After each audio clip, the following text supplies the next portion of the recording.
Friends, मैं आकाश कुमार स्वागत करता हूं आपका मेरे YouTube channel knowledge is power में।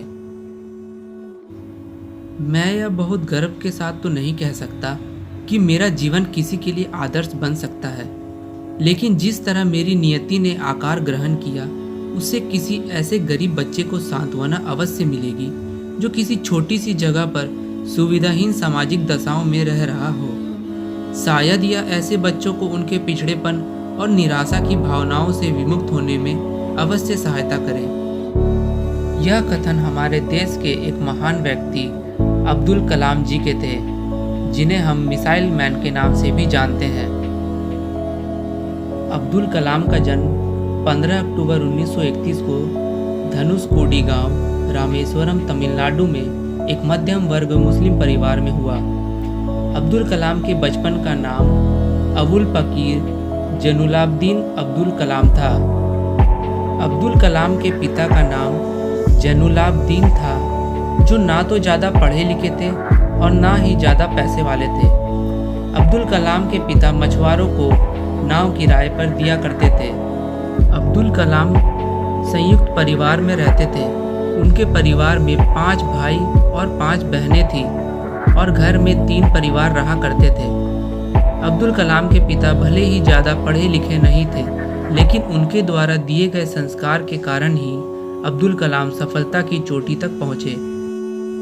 5 वर्ष की अवस्था में रामेश्वरम की पंचायत के प्राथमिक विद्यालय में उनका दीक्षा संस्कार हुआ था। उनके शिक्षक यादुराय सोलोमन ने उनसे कहा था कि जीवन में सफलता प्राप्त करने के लिए तीव्र इच्छा, आस्था और अपेक्षा, इन 3 शक्तियों को भली भांति समझ लेना और उन पर प्रभुत्व स्थापित कर लेना चाहिए।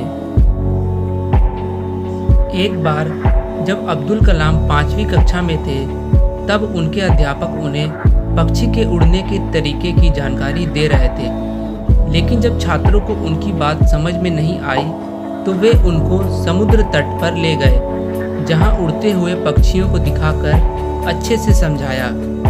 यहीं से अब्दुल कलाम के जीवन में बहुत बड़ा परिवर्तन हुआ। इन्हीं पक्षियों को देखकर कलाम ने तय कर लिया कि उनको भविष्य में विमान विज्ञान में ही जाना है।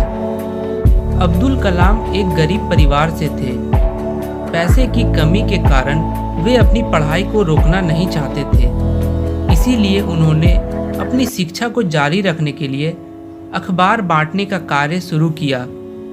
अब्दुल कलाम बचपन से ही पायलट बनना चाहते थे, जिसके लिए उन्होंने देहरादून एयरफोर्स एकेडमी में फॉर्म भी भर दिया, लेकिन परीक्षा में कम अंक आने के कारण उनका चयन नहीं हो सका। तो इस पर अब्दुल कलाम हारे नहीं और खुद को जीवन में आगे बढ़ाते हुए विज्ञान की दिशा में बढ़ गए। फिर पूरी दुनिया में एक वैज्ञानिक के रूप में मिसाइल मैन के नाम से प्रसिद्ध हुए। कलाम ने 1950 में मद्रास इंस्टीट्यूट ऑफ टेक्नोलॉजी से अंतरिक्ष विज्ञान में स्नातक की उपाधि प्राप्त की। स्नातक के बाद उन्होंने हावरक्राफ्ट परियोजना पर काम करने के लिए भारतीय रक्षा अनुसंधान एवं विकास संस्थान में प्रवेश किया। सन 1962 में वे भारतीय अंतरिक्ष अनुसंधान संगठन में आए, जहां पर उन्होंने कई उपग्रह प्रक्षेपण परियोजनाओं में अपनी भूमिका निभाई। अब्दुल कलाम ने परियोजना निर्देशक के रूप में पहले स्वदेशी उपग्रह प्रक्षेपण यान SLV-3 के निर्माण में महत्वपूर्ण भूमिका निभाई। इसरो लॉन्च व्हीकल प्रोग्राम को परवार चढ़ाने का श्रेय भी अब्दुल कलाम को ही जाता है। कलाम ने स्वदेशी लक्ष्य भेदी नियंत्रित गाइडेड मिसाइल को डिजाइन किया। इन्होंने अग्नि और पृथ्वी जैसे मिसाइल को स्वदेशी तकनीक से बनाया था। कलाम ने जुलाई 1992 से दिसंबर 1999 तक रक्षा मंत्री के विज्ञान सलाहकार तथा सुरक्षा शोध और विकास विभाग के सचिव रहे। अब्दुल कलाम ने 1998 में पोखरण में दूसरी बार परमाणु परीक्षण किया, जो सफल हुआ। इस प्रकार भारत ने परमाणु हथियार के निर्माण की क्षमता प्राप्त करने में सफलता अर्जित की। वे भारत के वैज्ञानिक सलाहकार भी रह चुके थे। अब्दुल कलाम को भारतीय जनता पार्टी समर्थित NDA घटक दलों ने अपना उम्मीदवार बनाया, जिसका वाम दलों के अलावा समस्त दलों ने समर्थन किया।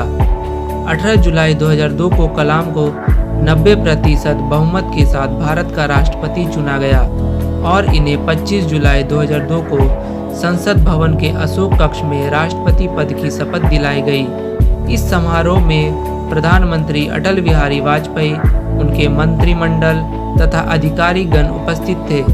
इनका कार्यकाल 25 जुलाई 2007 में समाप्त हुआ। कार्यकाल छोड़ने के बाद कलाम भारतीय प्रबंधन संस्थान शिलांग, भारतीय प्रबंधन संस्थान अहमदाबाद, भारतीय प्रबंधन संस्थान इंदौर व भारतीय विज्ञान संस्थान बेंगलोर के एक विजिटिंग प्रोफेसर बन गए। उन्होंने बनारस हिंदू विश्वविद्यालय और अन्ना विश्वविद्यालय में सूचना प्रौद्योगिकी और अंतर्राष्ट्रीय सूचना प्रौद्योगिकी संस्थान हैदराबाद में सूचना प्रौद्योगिकी के क्षेत्र में पढ़ाया।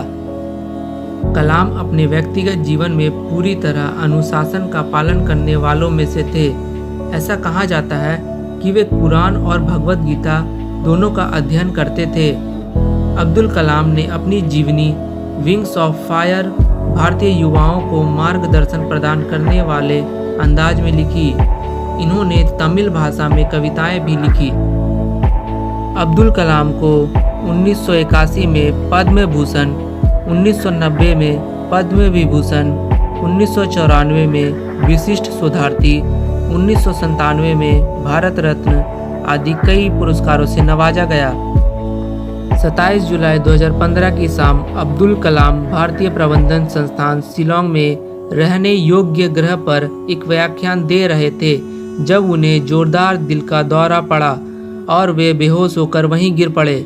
लगभग 6:30 बजे गंभीर हालत में इन्हें बेथानी अस्पताल में आईसीयू में ले जाया गया और 2 घंटे बाद इनकी मृत्यु की पुष्टि कर दी गई। 30 जुलाई 2015 को पूर्व राष्ट्रपति को पूरे सम्मान के साथ रामेश्वरम के पी करुम्बू ग्राउंड में दफना दिया गया। प्रधानमंत्री मोदी, तमिलनाडु के राज्यपाल और कर्नाटक, केरल और आंध्र प्रदेश के मुख्यमंत्री सहित 3,50,000 से अधिक लोगों ने अंतिम संस्कार में भाग लिया। अब्दुल कलाम तो चल बसे, पर उनकी सोच और उनके द्वारा किए गए कार्य ने उन्हें अमर कर दिया।